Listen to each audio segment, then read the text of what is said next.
Welcome to Echoes from the Arena. This is episode 8. We are going to be just discussing the Buffalo Sabres, their formation, and their unfortunate current state of affairs, which is Dad, correct me if I'm wrong, 14 straight seasons without a playoff appearance. You are right. And I wish I was wrong. furthermore, it's the most um it's the longest streak without a playoff appearance in the history of the National Hockey League. So It's always a that's kind of a great dubious distinction. it's always a great record to have when you hold the record for impotence Hmm. in goal scoring, goal saving, etc. Yeah. So to start the discussion regarding the Sabres, my buddy Mark's going to join us a little bit later, but we wanted to start at least with the formation of the team, early ownership, and some of the early highlights of the team before we start the bitch fest going down that road. But we will reminisce a little bit about some times that were, I think, really great to be a Sabres fan. Yes. And I think I think there were more seasons it was great to be a Sabres fan than what's Although they're currently. catching up.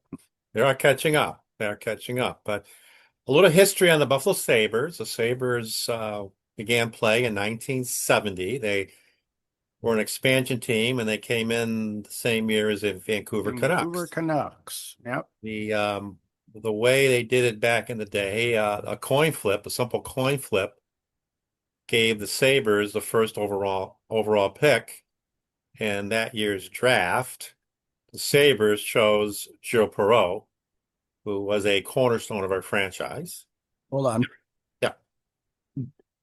Was that around the time did they finally break the rule that if the first overall pick was going to be French Canadian, that he'd have to go to Montreal? That I don't know. That I don't know. Because the Canadians used to get a pick. They used to get a higher pick or something, I thought. Was that how it worked? Yeah. Something like that. I don't know. Well, Continue. something must have Because been they always used connected to get because the best French Canadian yeah, players. because pretty much every French Canadian played for Montreal at one point. But we'll discuss that team, and when I start naming names of who was on the Montreal Canadiens, you'll see that was very true. Hmm. But the ownership was Seymour and Northrop Knox, a very old guard family Hmm. in Buffalo. And like I said, the team began playing in 1970, and they were a typical expansion team. They struggled through the first two seasons. However, by season three, they played pretty well. They finished fourth that year in the Eastern Division, good enough to make the playoffs for the first time. The C's are their matchup was with the number one seed, which was the Montreal Canadiens, the team we were just discussing. Montreal was coached by Scotty Bowman, and Montreal had such players as Ken Dryden in goal. Some of the defense, Guy Lapointe, Serge Savard, young Uh, Larry Robinson. I did find something on this French Canadian rule. Yeah. We should do a short on this, but essentially, the Canadians were granted a unique advantage during the draft where they could select two French Canadian players before other teams had their turn. And this Oh, okay. privilege was used sparingly, but it was used. Oh, interesting. Okay, there you go. That's feels kind of unfair, but Yeah. continue. So and some of their centers and wingers would have been Honoré Richard, The Bob brother Gainey, of uh, brother of Maurice, the Rocket Richard. mhm, Jean Beliveau was still playing. Guy Lafleur, Steve Shutt. the Flower. So yeah, so some very formidable players. So the Sabres uh, We're lost the young. first two games in Montreal. They came Mhm. to Buffalo down 0-2. Uh, I was in the arena that night, the old Odd, which we all know and love. I Hmm. was up in the Grays. The Grays were tucked under the upper That deck. was in the clouds. That was Yep. in the clouds. That was below the Oranges, bud, but it was above the Reds. Oh, I'm sorry, above the Blues. So I was in the Yeah. arena. Game ended up in a regulation tie, and a member of the French Connection, Rennie Robert, scored the overtime winner. So first Sabre playoff victory in 1973. Was that the first playoff game you went to? That was the first playoff game I went to, yes. First playoff game I went to. Which was what? The RJ Umberger hit. Oh, that was a great hit. That was a great hit. That's still showing.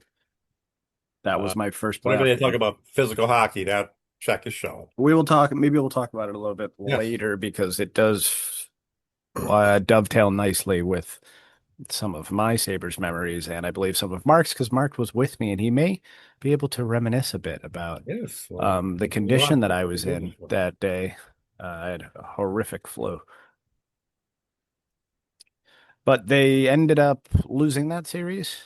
Yeah, the Sabres won both games at That's home. 70. They went back to Montreal, tied it 2-all. However, Mhm. Montreal won the next two games and won the series 4-2, and I believe went on to win the cup that year. Um, so that was the beginning of the Buffalo Sabres. And after that season, they were fairly, as a matter of fact, I don't have the numbers in front of me, but they were fairly consistent regarding getting into the playoffs. Well, they made the cup 2 years later, Yes, exactly. And losing to the brought in some Flyers. players, brought in a solid defense core with Sean Feld, who was there from the beginning, Jerry Korab, Bill Height, Jocelyn Gavrima. Tim Horton was there a little while, and then he tragically passed. We had, the three lines, Perot centering the first line, Jim Lawrence, the second line, Don Luce, the third line.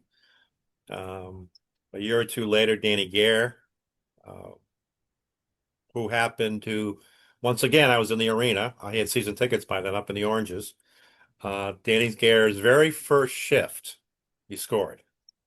So that Same was, thing for Alex Mogilny yeah, the Golden Knight too. and So Rob Ray.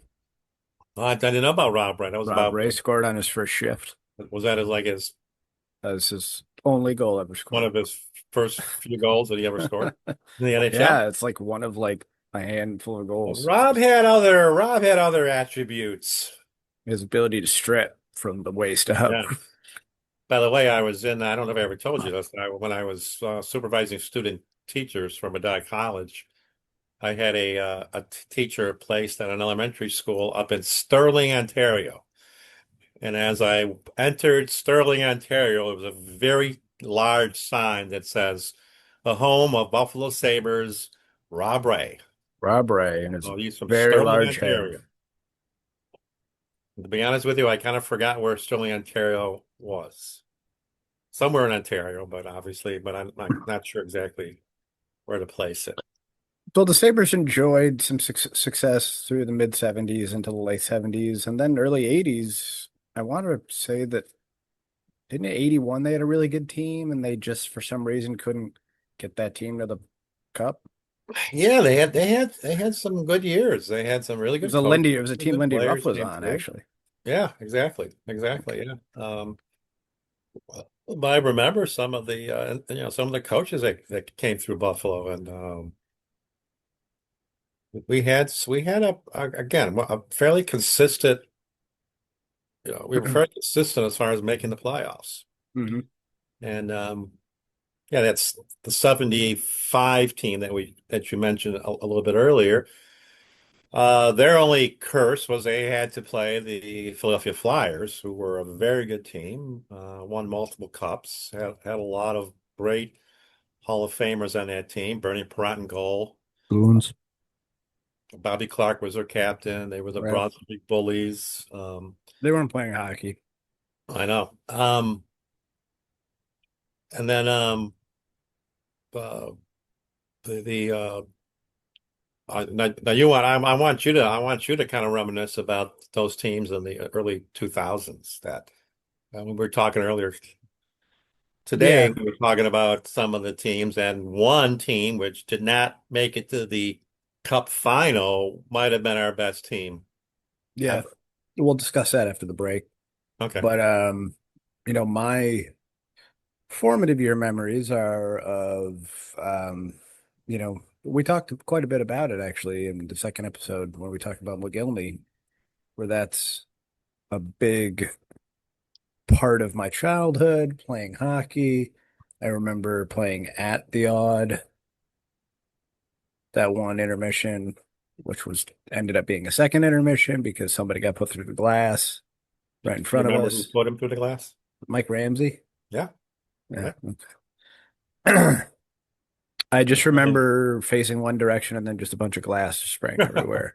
But I was maybe 6 or 7 at were that playing time. the Calgary Flames. That's not, they're not here very often. No, they're not. They're not.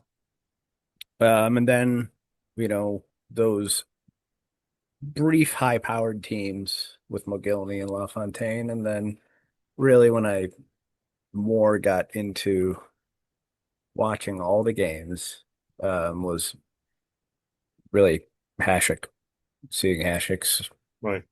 rise and his dominance over pretty much everyone in the NHL. And the only thing holding him back was really the team he was on. Whereas he was asked to steal games that no other goalies were asked to steal, and he'd go steal them. And we just couldn't score goals. Just couldn't score goals. You know, We had the one run in '99, the no goal yeah. Yeah. year, which to date is still the longest NHL game in my opinion because that game is still going on because Hmm. the entire season they never called that a goal, but that was a goal then for some reason. And I remember that year when the season started, there was all this scuttlebutt about the fact that they were really going to address the crease issues. They Which really they were going to did call it the close. entire year. Yes, they did, exactly. Entire year Almost they called it. annoyingly enough so, but then they did call it the entire year until the last goal. Right. But isn't that the NHL? They usually find a way. It's the NHL under Gary Bettman, I know that. Yeah. So, those teams with Miro Shatan, very limited scoring capability, but defensively were excellent, partially because the guy on the net stood on his head every night and had the ability to do it. Just an unbelievable ability to, his hand-eye coordination was second to none. His reflexes were second to none.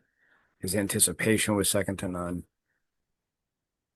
Um, I want to say scoring was probably down at that time.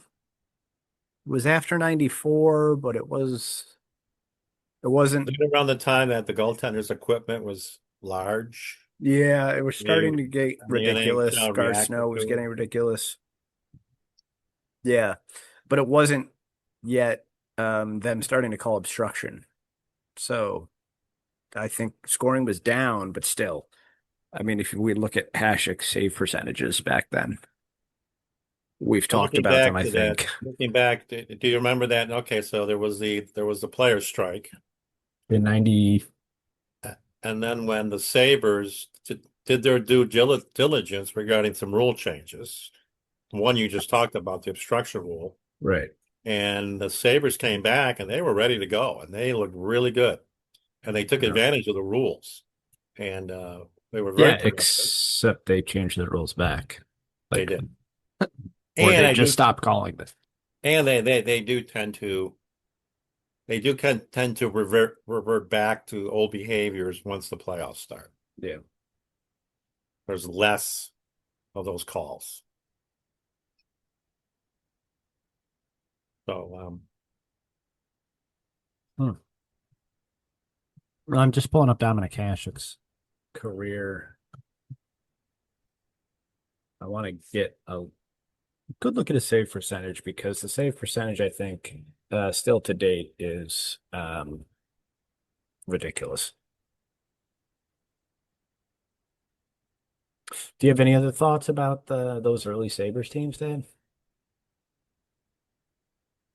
just that it was, it was really again, it's we really need to get it back again because Buffalo is a phenomenal hockey town.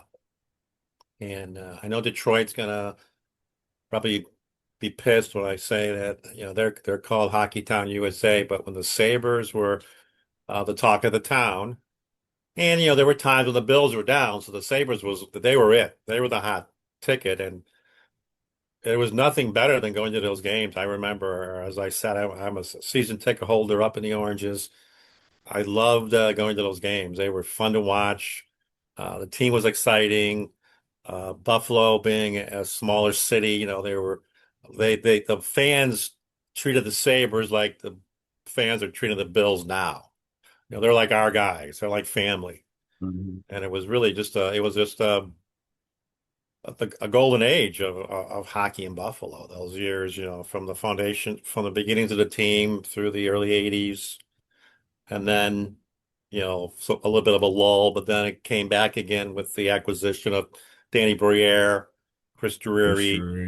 Yeah. and Michael Pekka. Things changed again, and they were the hot ticket again. But we need to get that back, and that's only going to be revived when the team figures it out.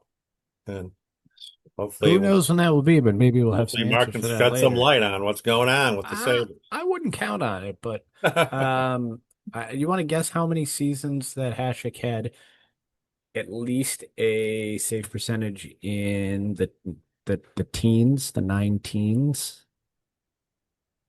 He played I would say for like 8 years, a dozen years. dozen years. There you go.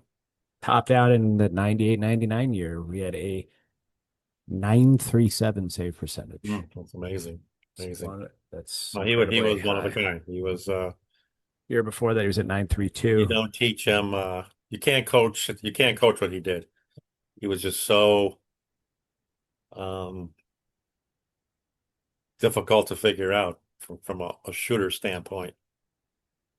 And I Most think he got guys, into the head of shooters too. yeah, without a I think doubt. shooters were thinking they had to have that perfect Or pass. they would think I have to wait till he makes the first move, and he doesn't Hmm. make the first move. He does, and it was a Mexican standoff every time you were in front of the crease of the puck, and he was unorthodox. He'd be rolling around. He's the first one that came up with batting the puck out with the stick, dropping the stick. You Grabbing can't the do that puck. anymore, right? It's That's a taken out of penalty. the rules. Yeah. Um, but he was just ahead of the curve. So it was a pleasure to watch. He was so good.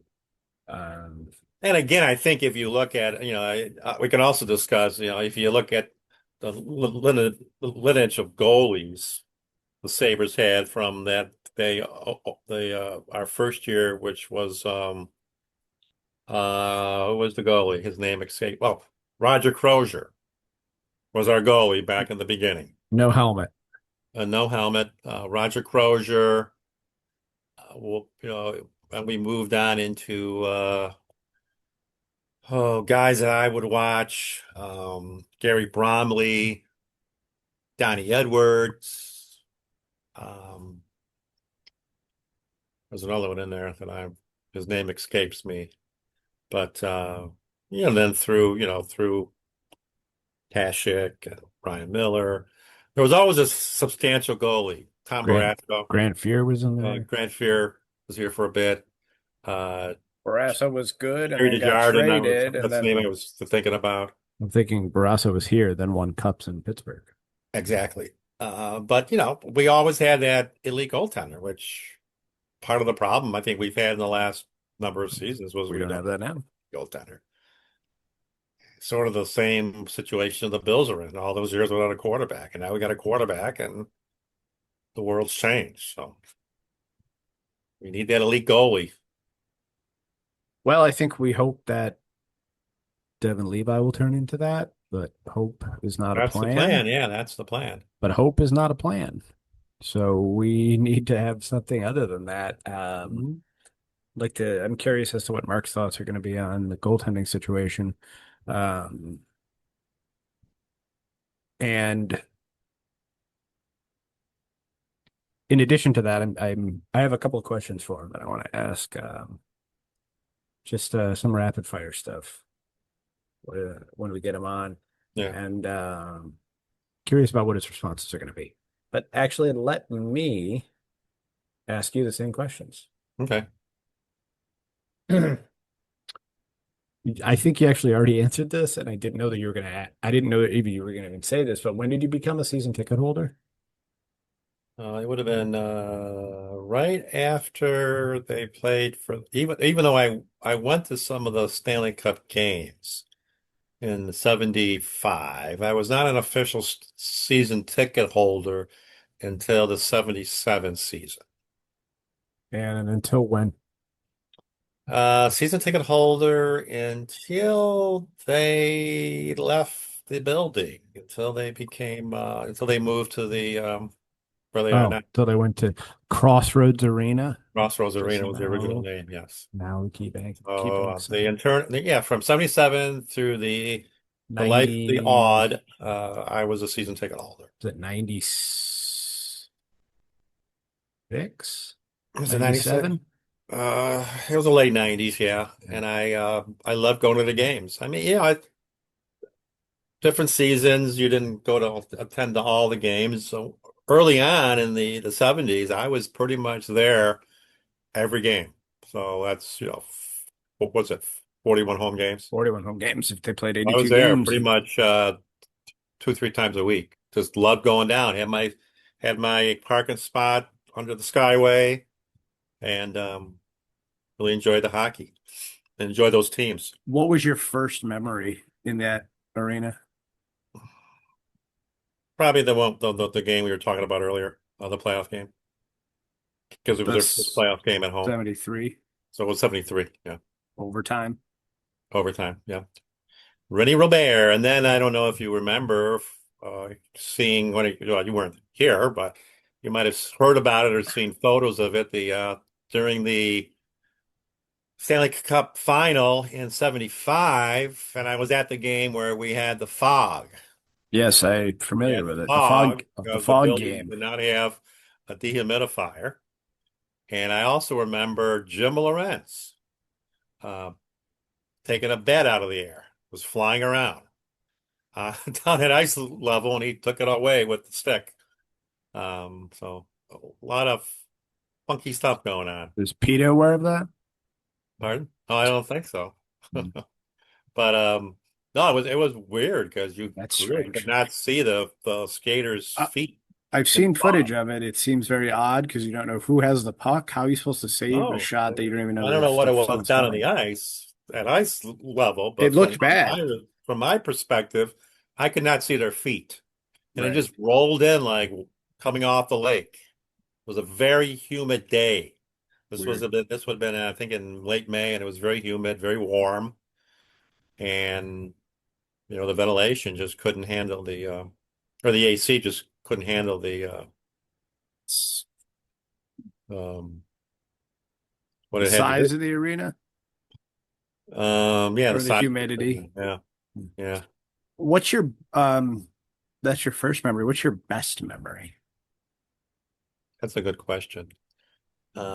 Okay, my best memory was not well, it was an exhibition game, but it was a game in the late '70s.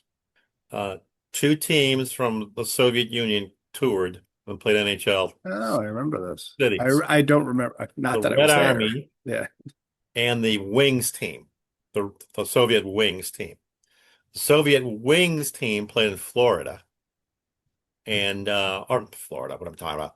The Soviet Wings team played in Buffalo, and Buffalo spanked them pretty good. I want to say 7-2 or 8-2. House is full crowd, and it was a blast.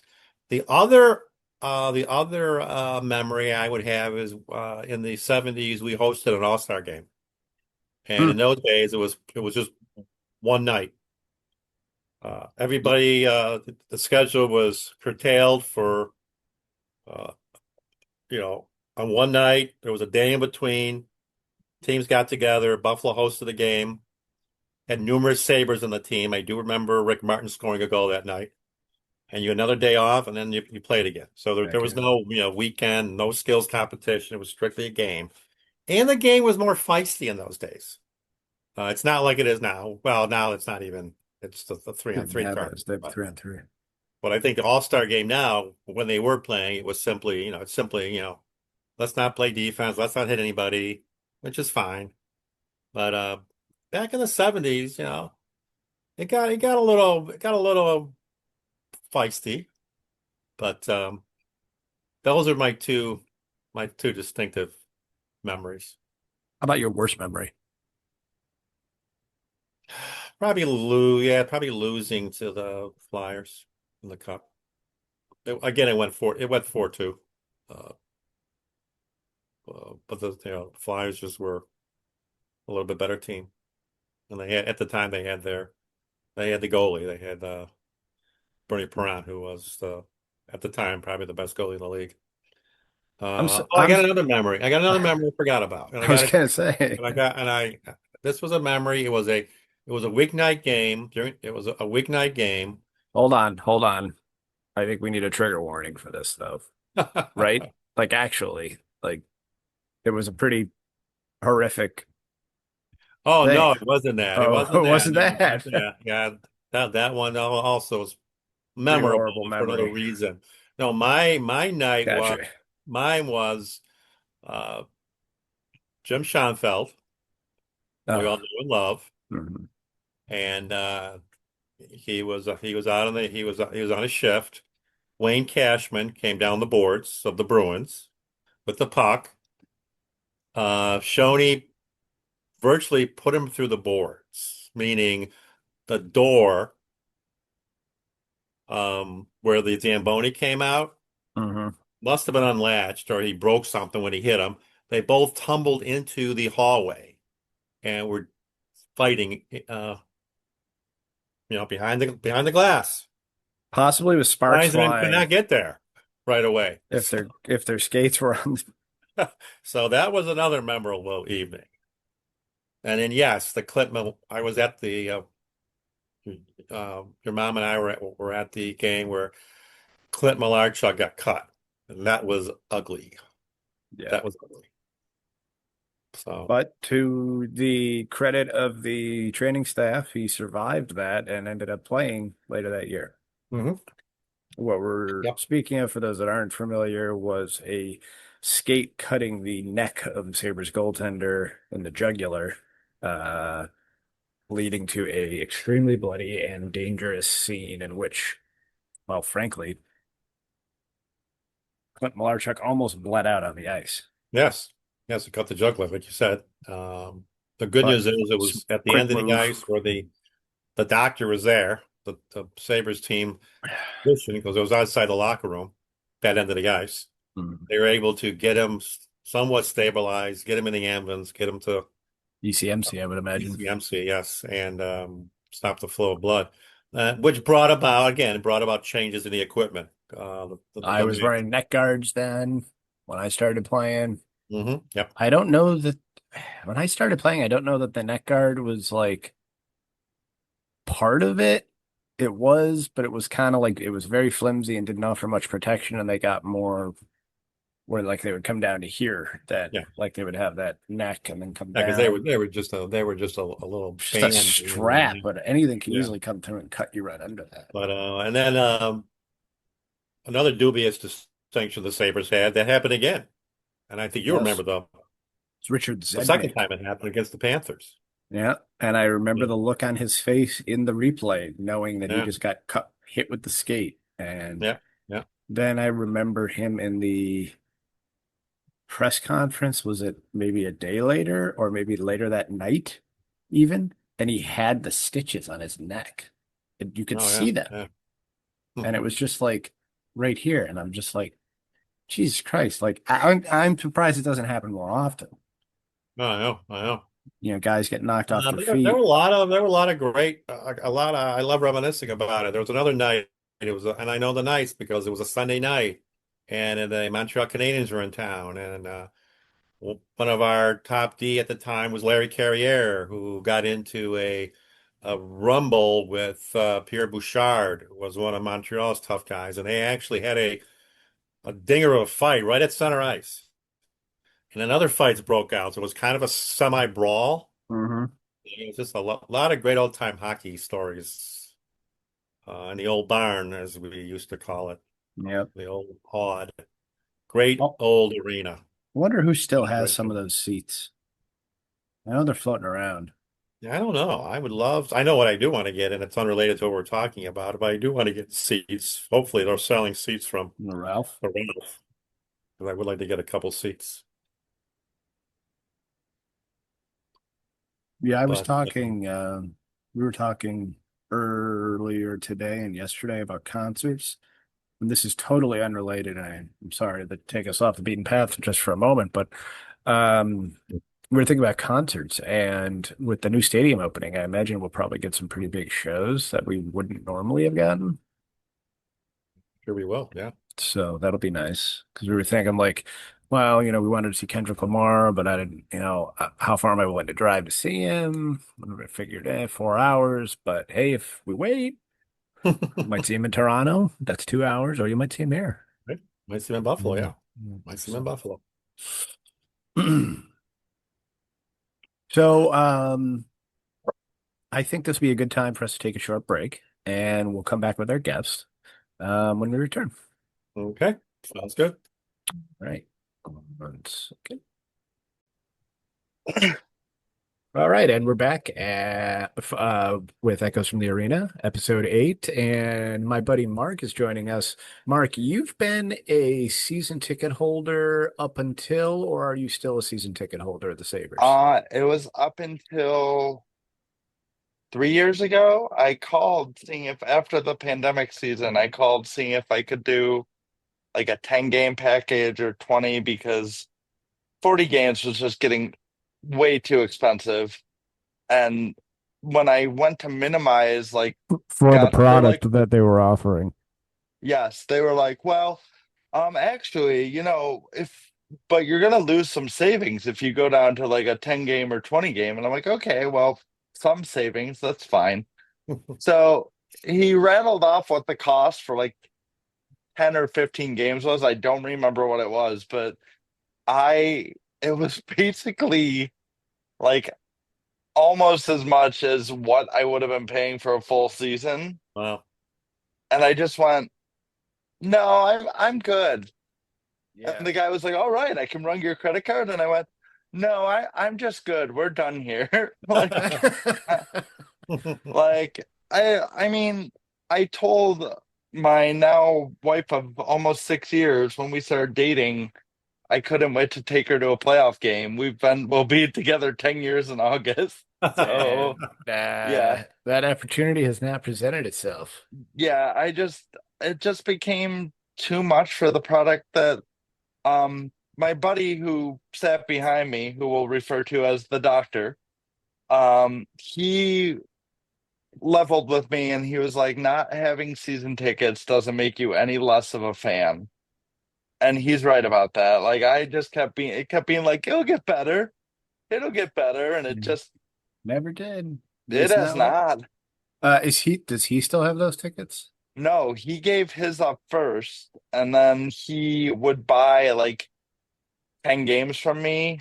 And like five of them were sitting with me because, you don't want to get rid of that Statler and Waldorf magic that we had up in 305. Mhm. Um, but it like he said, like you're pouring money into a product that is just not producing, and it's really disappointing. Like I can remember talking to you the day they bought the team, the starting today, the Sabres' sole purpose for existence is winning a Stanley Cup. And I Uh, remember getting a text from you being like, I just got misty, and I'm like, I'm choked up at my computer listening to this. Like, we are eons away from that now. Like, my God. just ridiculous. But at the same time, having my season tickets, I don't think back to the product now. I think about like the hilarious ridiculous times we had. Like the doctor and I did not know each other when we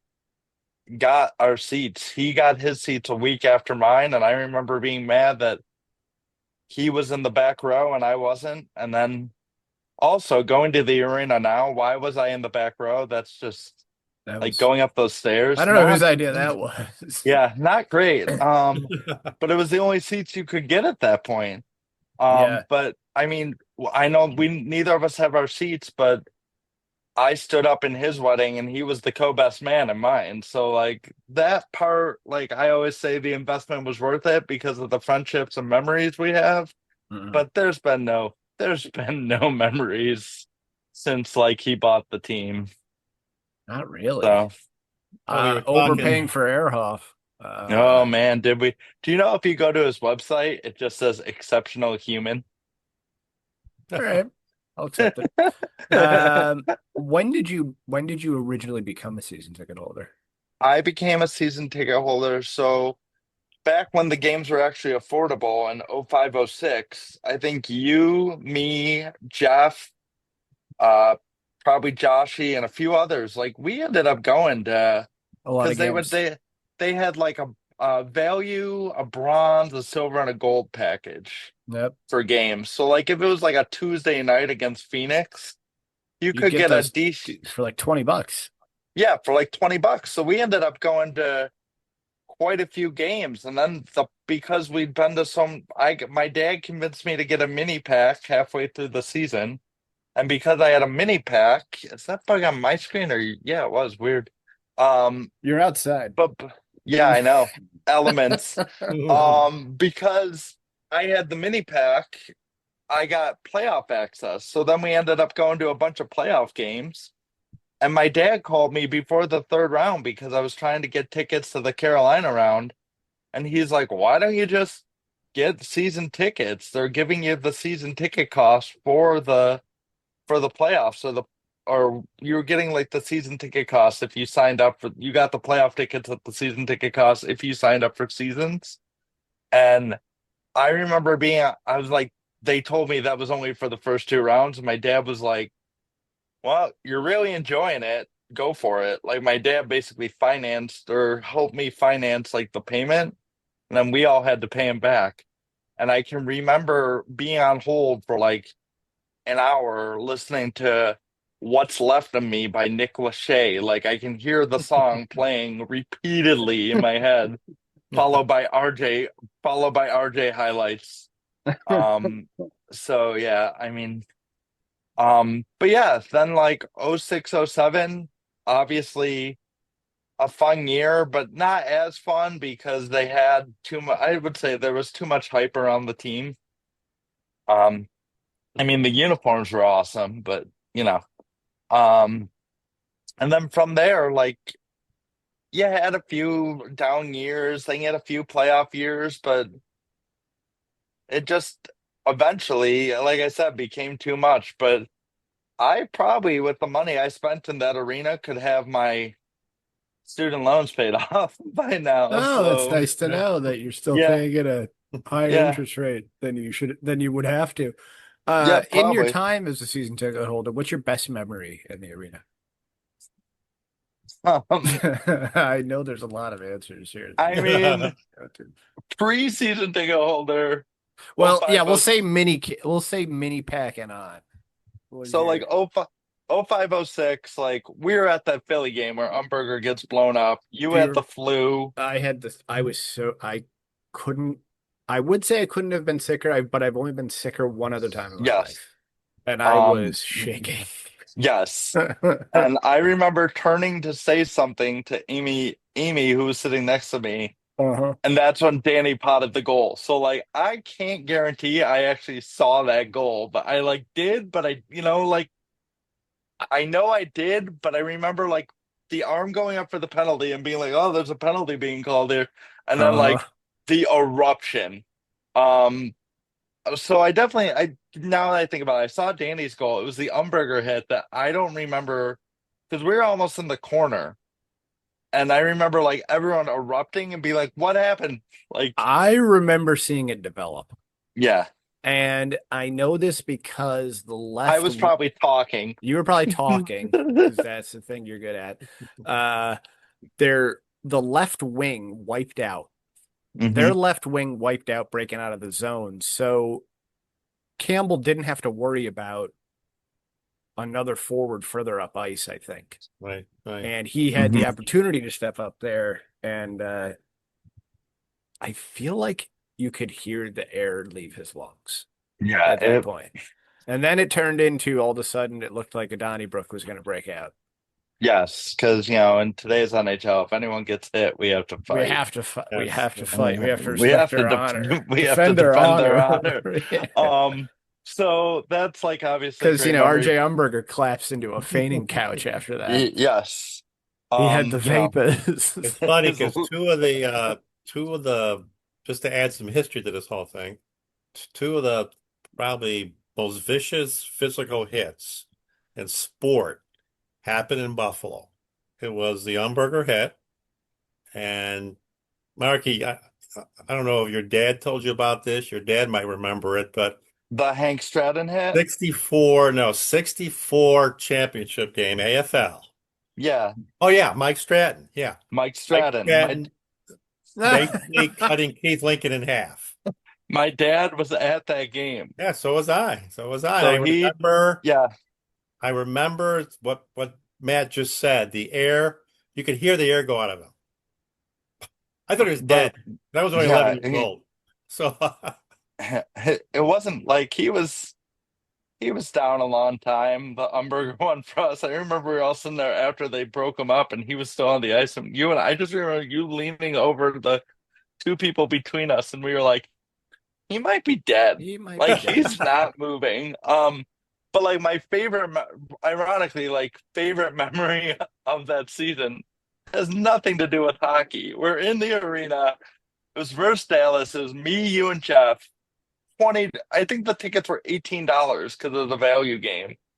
Well, that's And good we're because I wasn't making very much money at that yeah, time. either was I with the $8 an hour I was making at a certain NFL franchise that shall remain nameless.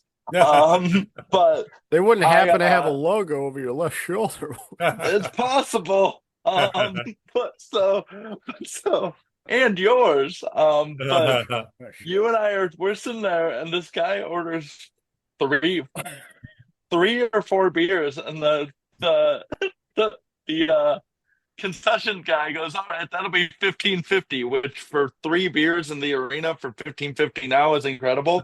At that But time was not yeah, at that incredible. time you just he goes, so that'll be 15.50. And out of nowhere, someone else in the section just goes, that is very fair. And you and I to this day will still, anytime we get a bill when we go for a drink and they tell us what the cost is, we'll be like, Reg- that is very fair. Even if it's too high, that is very Yeah. fair. Um, but other favorite memory being a season ticket holder, the game game 5 versus the Rangers in 06-07 with Oh, Drury, there we go. because I mean the goal itself, and I remember like we had the sign that said Maxi Nation because he scored the goal. There was like girls like getting up on it in the like hallway after we won, and then like we had a rivalry with a Winnaganoff going down the escalator yelling at each other. But what I remember most What about were you that guys like? goal, Fuck you, and he's like, fuck yeah, our you. sign's better. But what I remember most about that goal is 7.7 left, smash mouth playing, like feeling it felt like when the Bills lost Super Bowl, like what I remember it feeling like. And this woman is leaving the stair, going down the stairs, like she looks pissed, and the doctor just goes, where are you going? Nothing's over. And she goes, mind your own goddamn business. Drury scores. Well, it was 16.9 left, but when Drury scored, she starts coming back up the stairs. And keep in mind, the man is wearing like a winter hat that's shaped like a helmet, like a Sabres helmet. Uh-huh. He's like, we're both like, no. And I'm going to kill some face paint at this game because I thought, what does that look like Braveheart? It's the only game we ever won when I wore the kilt, too. No, Like, he's no. like, He's like, no, we are just yelling at her to go back down the stairs. Like, you're not allowed. You gave up. But like stuff like that is what I remember from like I miss that feeling of like walking into the arena, there being a buzz, there being excitement in the arena. Like just I haven't there felt that in so long. Yeah, It's tough. Matt asked me no. before you came on about, my experiences in the arena in the odd, Hmm. season ticket holder in the 70s.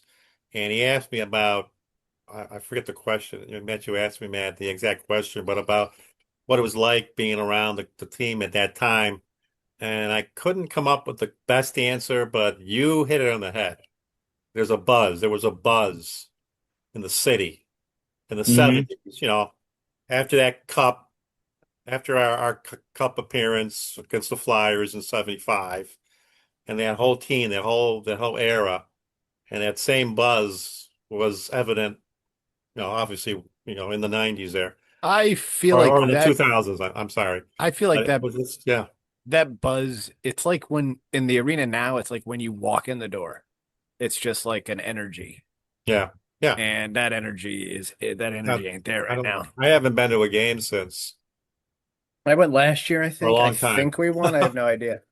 I All went right. to a couple last year and like I still had fun. They won both games. They're still Yeah. fun to go to. And there's like hints of a good team there, but like you're like, I guys, tell what you are we what, doing? I tell you what really irritates me, and I forget his What name, grinds your gears? but Matt will remind me of his name. Uh, Living here in the Tampa area, I do go to quite a few Lightning games and watch a franchise that is well run. And who's the player, Matt, who the Sabres had and let him go? oh, Brendan Hagel. And Hagel is one of the cornerstones of the Tampa Bay Lightning. Angle was one of our draft picks, right? Yes, Hmm. yes. And Yeah, they, we let him go for nothing. I guess they We felt he just wasn't going to cut it. We didn't think he was we going to cut it. we probably signed Zach. We probably were too busy trying to sign Zagrapan, and the fax Yeah, I was gonna. machine got clogged again. I was gonna say Zagerpan because that's what you. I mean, that's what kind of buzz was in the city after 06, 07. I remember Zagrapan getting drafted in our fantasy hockey draft by somebody's brother who shall remain unnamed. And you and I went, I thought it was a little okay. early to be putting those two Yeah, words yeah. together. We were uh, like, all right, I guess. what's your worst memory from your season ticket time? Um, I would It's gonna have say, to be pretty bad to beat Dad's. I mean, well, I was at the Zednik game. Ended, that ended a first date pretty quick. Um, yeah, so that was awkward. But as far as like hockey goes, I remember being at a game the year after Pagula bought the team. It was Easter Sunday. It was against the Bruins, and they really needed the game to like stay in contention. At least I think it was the year after. But either way, just the negativity and anger that you could it was palpable in the arena, and it wasn't fun to be there anymore. It was like I always say, and people will get mad at me for this, but I always say as much fun as 05, 06 was, it made everybody and their mother a hockey expert in this town. So like you would have, and not that I'm one either, but like just No, everybody. but your opinion and Steve's opinion aren't the same because Steve's an idiot. It's true. Love you, Love Steven. you, Steve. No, but the just the negativity that brewed from like The people who didn't expectations. the expectation of how good those teams were, and then the slide. Like if you've been a hockey fan since you were five, like you and I, you have years that you're awesome and you have years that you're bad, or you just have 14 straight years of being bad. But with this, people There's just no thought middle ground. there really isn't, weirdly, with Not for Buffalo. us. But people thought that they were just going to be good forever, and then I mean, I guess July 1st, 2007 is a pretty sad memory too, but that also I was at a Tragically Hip concert, so it's not that bad. Yeah, I That's have a to night. say that was a dark day in my. I remember where I was reading all that fucking news. I remember losing Danny at like 2 in the afternoon and being like, okay, well, we lost Danny. We'll sign Drury, which, I'm the biggest Chris Drury fan in the world. Even I will admit now, we backed up on the wrong horse there. If they had signed Danny and Danny should have kept had, Danny. if they had him between Vanek and Pominville, it would have been like ridiculous for like 5 years. But, you know, Larry, Larry's Well, he gonna signed Larry. a 7 or 8 year deal, Yeah. and he was still, I would say, a very effective player for at least 5 of those seasons, Yeah. And and even like, had I mean, one really great playoff run. yeah, that Uh, if that He that made lost to the Billy Lanos Blackhawks. so good. Yeah, he did, and we There's a name we for We're the like, oh, fans. let's we grab fell that. for let's pay for that. Hell yeah. And then he scored his first game, and we were like, best Right. investment ever. I'm like, yes, 82 year goal season. But like I was at the concert too, and I might have had a few sodas. I remember running into George Babcock. Couple of Wiggly Pops. Oh, Yeah, Babdick. no, actually not George Babcock. Is it George, the equipment manager? He's got like I Oh, can't think of George's last name. He's got couldn't think of glasses and his name. spiky hair. But like we know like we don't know each other, but we know each other enough to like chat. And I remember running into him and he's like, "Yeah, sorry, buddy." And I'm like, "It's okay. Like we'll be fine. We're gonna sign Drury." And then we didn't. And then for some reason I have Darcy Regeer's phone number and I texted him, "It's okay, Darcy. I still believe in you." And he replied, "Thank you." So, I mean, he never called the cops on us for all the times we called him. I think Well, it's still in my phone too. I got a question for you, Mark. Yeah. Just I was thinking while you were talking here Yeah, about Dan the thinks that you have all the answers. the So, buzz in the building. You guys are talking about the buzz in the building, the lack of the buzz after Pagula won uh, bought the team. What is the arena like? And I'm not, I know you're no longer a season ticket holder, but you've been to games a lot more recently than I have. But what's the building like when the Leafs are in town? Since half the arena, it sounds like, are Leafs fans. Honestly, I mean, it is very full of Leafs fans, and it's the same thing for any other Canadian team. They just make a bigger. The thing with the Toronto fans is, I remember one time as some Toronto fans were, this is a good memory too, Matt. We started singing. This was the year after we lost Drury. The Doctor had written the lyrics to "Hello" by Lionel Richie to be about Chris Drury. So as we were losing to the Leafs, we started singing it after a few wobbly pops. And some Leafs fan, like 6 rows down, just burst up and was like, "Hello," and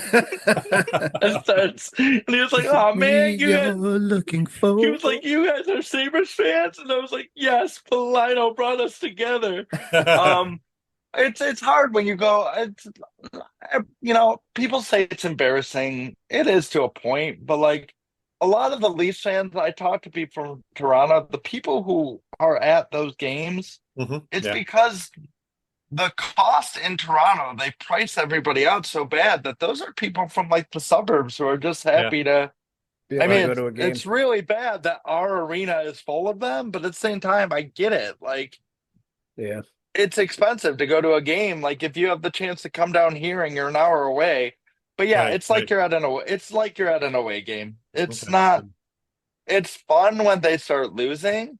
Like if the Sabres actually I was actually at a Leafs Sabres game the day after Black Friday a couple years ago. Right. Yeah. And we were down 2-1 or we were down 2-0 and I was in like the lower bowl, which felt very weird.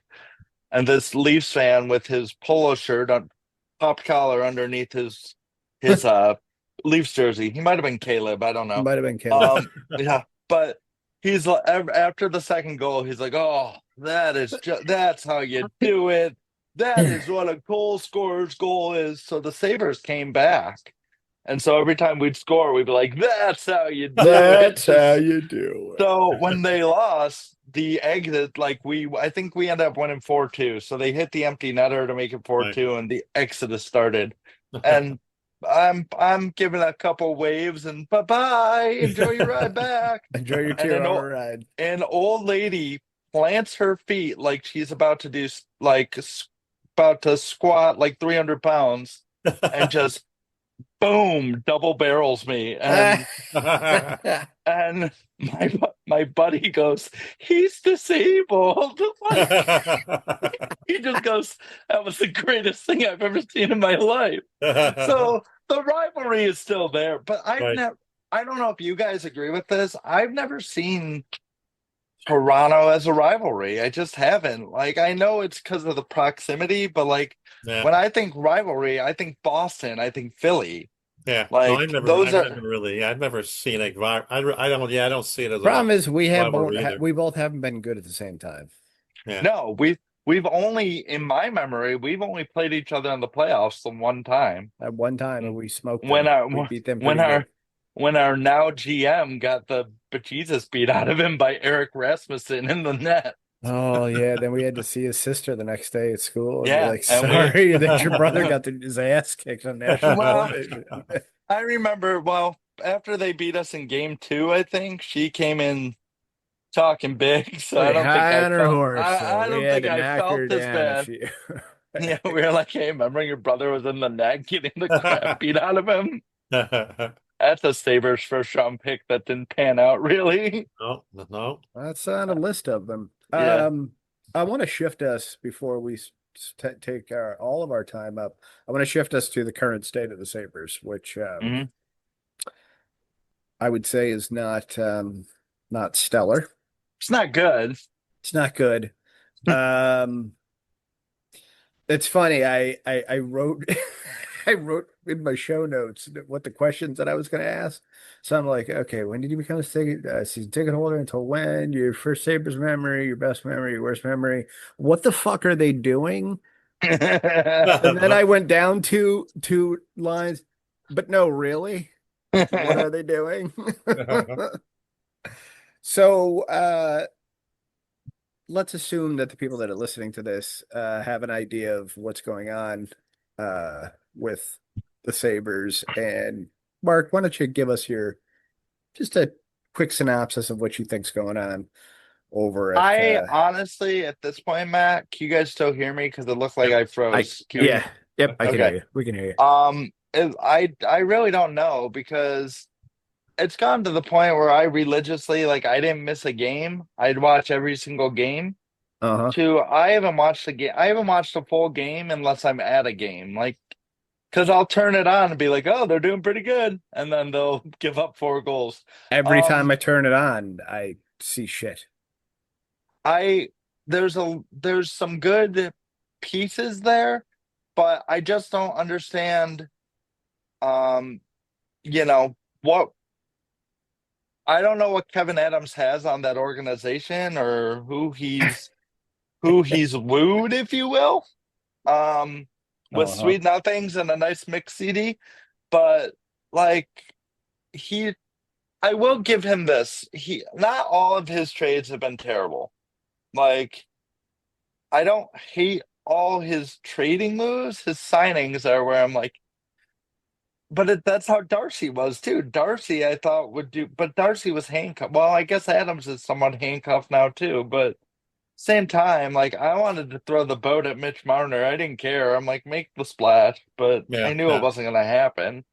Yeah. On top of it, people don't want to come here anymore. Like, not that they ever did, but like they got to extend Tuck. If you don't extend Tuck, that's going to give the organization another really bad look. A And guy that wants to be here and yeah. yeah, I think you I have to do it for optics. yeah, I I mean, personally think he. he's an effective player, but I think for optics purposes, you got to do it. I mean, the other, I don't know. It's tough because like when they traded Paterka, I was fine with it, and I liked the defenseman they got, but that's no guarantee.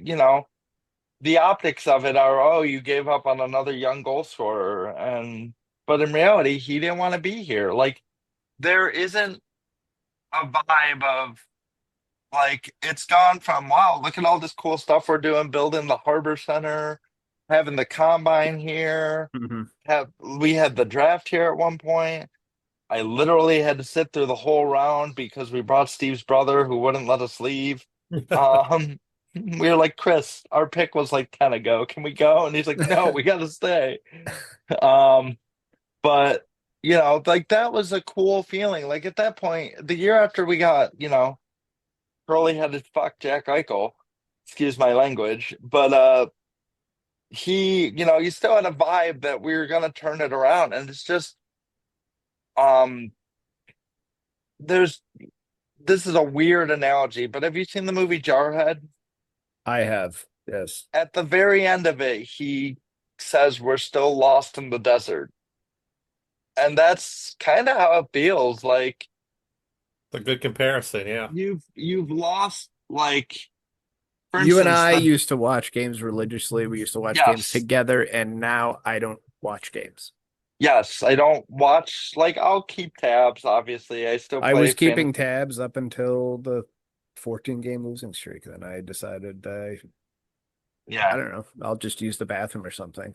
Yeah, like it's all right. But like I remember like making it a point where we would all go to one or other's houses to watch away games. Like that Right. doesn't, I mean, I know we're older now and we're like, Yeah, but if they were adults, really but good, I like to think that that would happen a couple times a year.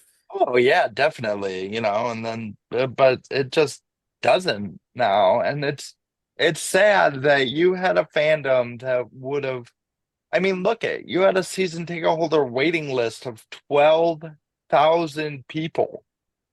Yeah. And that is two-thirds of the arena, and it's gone now. And like, Your you amount of know, your season ticket holder base is probably at 2/3 of oh, it's that. it's dwindled horribly. They call me every year, and I'm like, yeah, guys, still no, Yeah, yeah. I got Call me things when to you do. get good. Well, one time Michael Pekka called me during the pandemic. They had alumni calling me, and my Ah, my neighbor upstairs, who Matt, we're actually friends now. But oh, he had fallen outside, so the meat wagon was coming to pick him up, and I'm like, ooh. his knee had but he had just had knee surgery and busted open. My phone rings, and I'm like, I saw 716, so I'm like, hello, and he's like, hey, Mark, it's Michael Pekka, just checking in on you. How you doing? I'm like, Michael Pekka, I don't have time for this right now. I gotta go. Sorry, I'm holding out for a better call, Michael.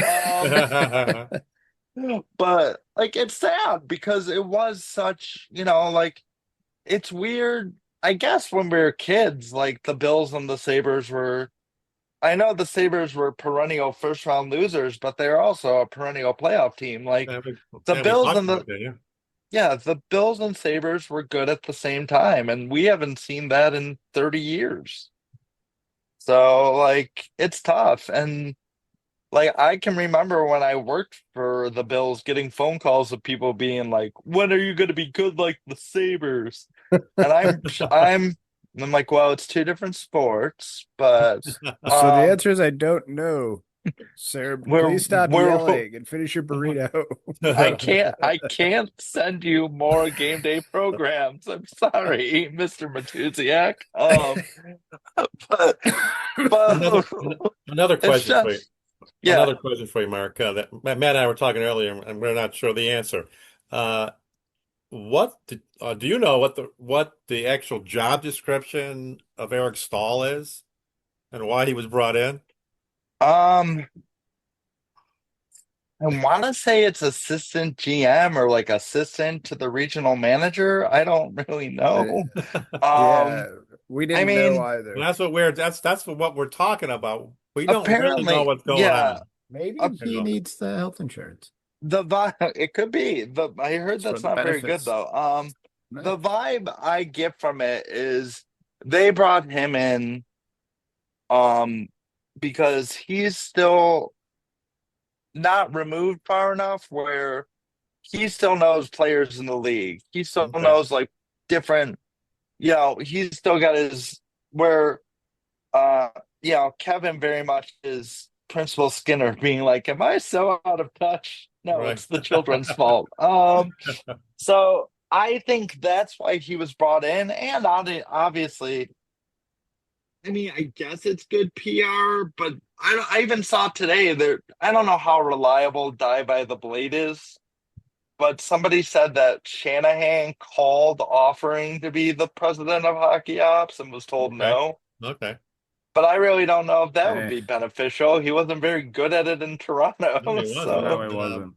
I mean, yes, it seems great like head of every hair, but it seems like every successful NHL franchise does have a president of hockey ops. So, I know I, they've been talking about it regarding the Sabres, but nothing's been done. I know the LaFontaine incident, which was weird. oh, that was so weird. And then they had, I don't know what's going on over there. I really don't. It's Yeah. I mean, very with the LaFontaine incident on top of it, they had that. I don't know if you remember when they used to do that, like, I don't even remember what it was called, but it was like music night where they had players like doing music at the okay. arena. Yeah. Like Yeah. They had Billy Leno playing bass on a cover of Iris by the Goo Goo Dolls. And I was like, but they also had the guy who from Survivor who wrote Eye of the Tiger and sang Oh. it acoustically, and I was like, this is awesome. But it was the night of like the whole LaFontaine thing. So there was no like, hey, this is fun. We were all like, what is happening right now? That was really, really weird. That was Yeah. weird. It was weird. I mean, I don't, I we don't need to talk about yeah, I don't think we need to get into we the don't need to get into rumors. that. Hey, do you want to go to prom? But yeah. I let me jump into what the current lines might look like. And have you had dinner? Yes, but I'll be Okay. okay. Okay. Uh, we'd have, well, But no, you're still there. you could have Kulik centering Thompson and Benson. I don't love that. I don't love Benson as your first line No, I don't winger. think he belongs in the first line. And cool, I let's put like it I that like Benny a lot, but I don't I don't think like he's him ready for there. that spot yet. And I think that's a lot of stress to put on Kulik as a I haven't played a full NHL season yet, but I'm gonna plug in as your top line center. It's kind It's of like weird. when we put Luke Adams as our top line center with Vanek and Pominville that But one that season. did work for a little while. Yeah. And then he got pouty when they moved him out the first line and he never saw the NHL again. Yeah, pretty much. Uh Norris centering Tuck and Zucker. I don't hate that, but as soon as Norris gets hurt, then what? See, I thought Norris would be with Thompson. Yeah, I did too. I was just kind of playing with some combinations here. But regardless, I don't like the idea that my most reliable center is down on my third line, McLeod, No. because Norris is injury prone and Kulik needs to prove that he can do it at the NHL level for a full season. Yeah, but you at the same time you do want McLeod in that or third spot probably because he still can be Oh, your best defensive player against their top line there. I agree with that. I just think it's concerning that that's the first center in your organization that is reliable in the spot that they're in. Yeah. Have we So given up on Krebs yet? while I have him We got him on centering the the fourth fourth line, right? line, with possible. Well, let me go back to the third line. I had McLeod centering Greenway and Quinn. Mhm. I mean, that is an area that is a place where if Quinn is able to regain his form, you could have an advantage against another team's third line, especially on the speed.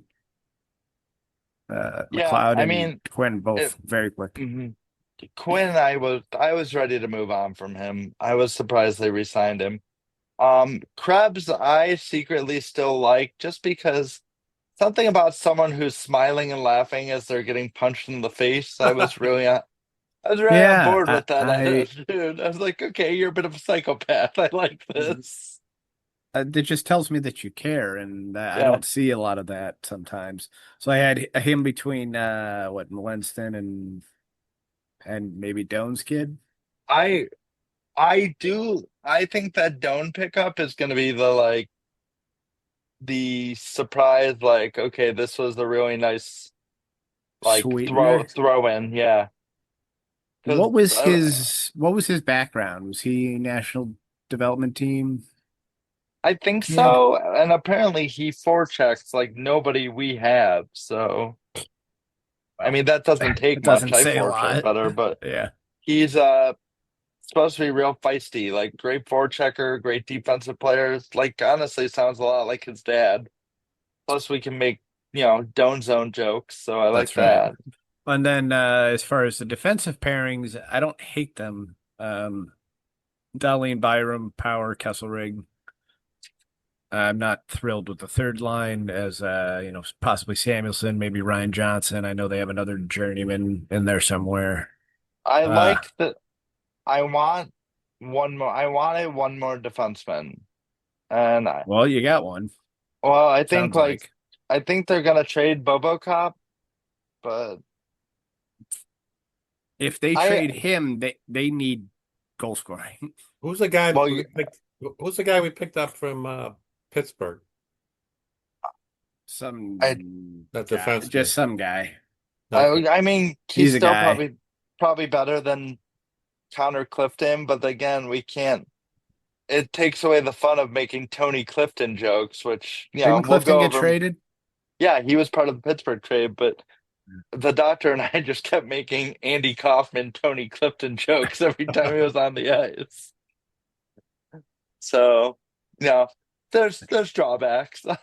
And then But goaltending wise, I'm nervous. you I've got never been a UPL guy. UPL, Alex Lyons, and Devin Levi. As two of them will get the two spots here. Yeah. UPL was what really good 2 seasons ago. Yeah, and then he like, Wasn't as good. the problem was 2 years ago they couldn't score. Last year they could score at will. 2 years they couldn't score, but they had good goaltending, and good defense.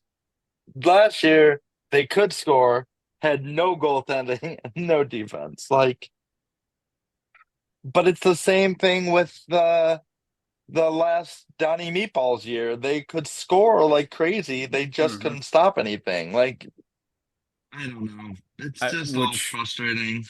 it leads me to they are lost in the desert. Yeah, it's just what I think of. Like when you're in the arena now, like I remember going to the arena on a Tuesday night, it'd be a full house. You can go anywhere in that arena you want right now. There's 5,000 people there at best. They'll say it's 10,000, but it's But not. There's no, no way. I know 10,000 when I see 10,000. I Yeah. know 5,000 when I see 5,000. Yeah. And I know that, they would say it's a full house and you can see a whole section that's not sold. Well, that was a hilarious moment when they got bad, when the season ticket holders were still very high because we all kept being like, they'll figure it out. They would announce it as a sellout every game, and you'd be like, but it's There's a not. lot, but it's No, not. nobody's here. Yeah, I think what the NHL does, the same thing in Major League Baseball. I think they do it goes by distributed tickets, not turnstile, Yeah. right? Mhm. Like no, the NFL is Yeah. turnstile, I believe. On And top of it, like the other thing, it's not just the team. The arena, they've now been in that arena longer than they were in the odd. And it's not the upkeep of it isn't good. The food offerings aren't the best. And it's when I got my tickets for one of the big beers, it right. was 7.50. Now it's $16. Like I know it's 20 years later, but and inflation and all that, but like Yeah, I'm not paying it's 16 bucks for So a Mark, what half do a you foot see hole. going down the road now? Now that you brought up the arena, now the arena, is the rental agreement up after this coming season? yeah, but I don't I understand hear the how that's county's gonna turning it back over to the city. Is that true? something like that. I don't know. Mark Poloncarz is like, we don't want to do it. I think they got burned in the new stadium deal for the Bills, and they're like, yeah, we don't want to do this again. Well, But what like, you're saying is they need upgrades. yeah, They need badly, right? they like it's still the bones of it are still a good arena, but like It needs paint. It needs a refresh. It they needs, should rip out every single seat and do during the 50th anniversary season, they had odd night and they they just make did it an odd. but they had odd night and they put colored t-shirts. Like the entire upper deck was orange, the middle level was It looked red. Then awesome. like it was so cool, and I was like, we should do this. We should like. There's nothing. That arena was built at a time when everybody has that arena. Like if you go to Washington, D.C. and go to a game there, it's our arena. If you go to Yeah, Tampa, it's our arena. But the yeah, difference exactly. is they put money in those arenas. But also the difference is those teams have been winning. Like it's And the game day experience is probably just better in general. yeah, I mean, and don't even get my dad started on the fact that people at home can buy the 50-50 tickets now. They He gets very upset about it. just as a crazy side note, Mark, have you been in the Tampa arena? I haven't been in Tampa's. I just know that it was the same architect. I was telling Matt, they have Tesla coils in the arena. They're producing lightning in the arena before games. It's amazing. It's That's a awesome and crazy, terrifying it's all a at the same great game day time. experience. I mean, the whole We, thing. we don't even get Sabretooth I From the know. coming rafters down the I got roof anymore? Tesla. anymore. I got Yeah, I Tesla coils. I still like the point when the guy being Sabretooth was like, you should get me a four-wheeler. I don't want to do this anymore. well, if you need combat training, Yeah. it- rappelling down from the rafters of a arena is not something that one does every day, Oh unless I no. guess you're Sabretooth and what you're doing it inside of a fucking suit that you can hardly Yeah. see. That's a great idea. Do. But like on top of it too, just in that example, like go to a game at Christmas time when that arena is going to be full because people are like, you know what, we're home. Let's all catch a Let's game. let's let's go catch a game. I took my nephew and my dad for Christmas 2 seasons ago. Yeah.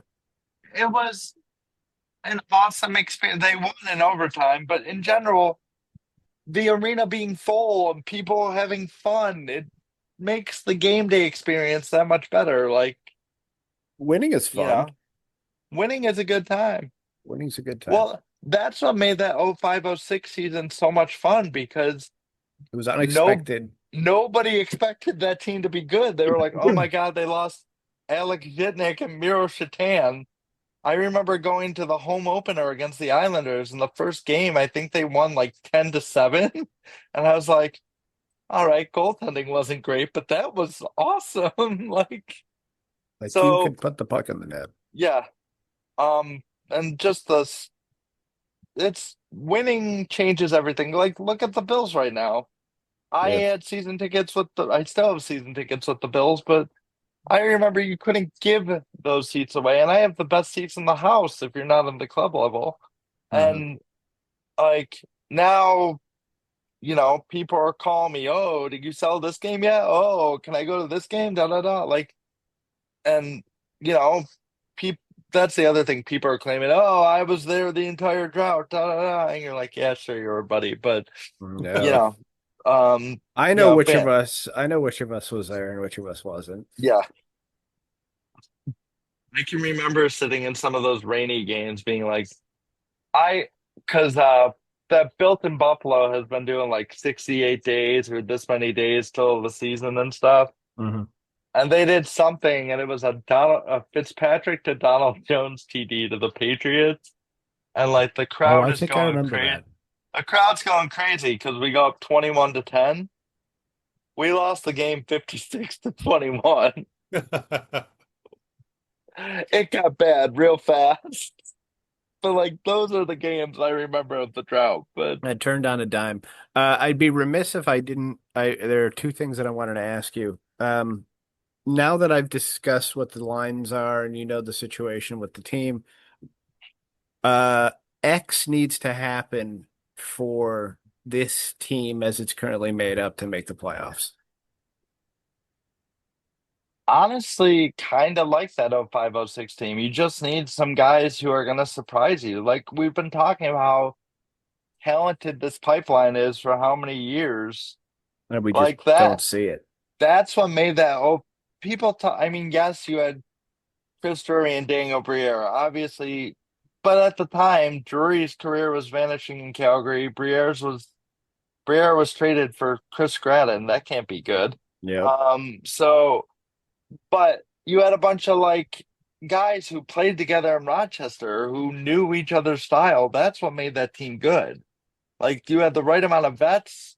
So you need one or two more veteran guys, and then you need like one or two guys from Rochester to really show something on the third line because that was the special thing about that 05-06 team too is you could roll four lines.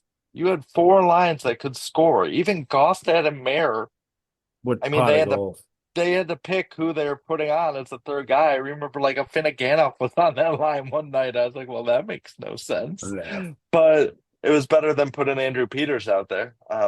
But like they just do something to recapture this city. Like that should be your main goal. Like enough of the penny pinching, enough of the And if fiscally responsible. This is why we were excited when you bought the team. We dealt with fiscally responsible with Thomas B. Galisano. Like, right, and I'm to the point where I just want him to sell the team if he's going to do that. Continue to do that. yeah, but I want to make sure they stay because I think it'd be sad if we didn't have hockey in Buffalo. Yeah, I think it would be Like, silly to and remove a team from this market, but oh yeah. Well, I think as I say that before too, with B. Galisano, he saved the team. Like he saved hockey in Buffalo, and I really don't think the financial aspects of the hockey team, I don't think he was really paying attention to those. I think that was one Lawrence Q, if you will. no. But at the same time, like you've got a product that people love. Just put something into it.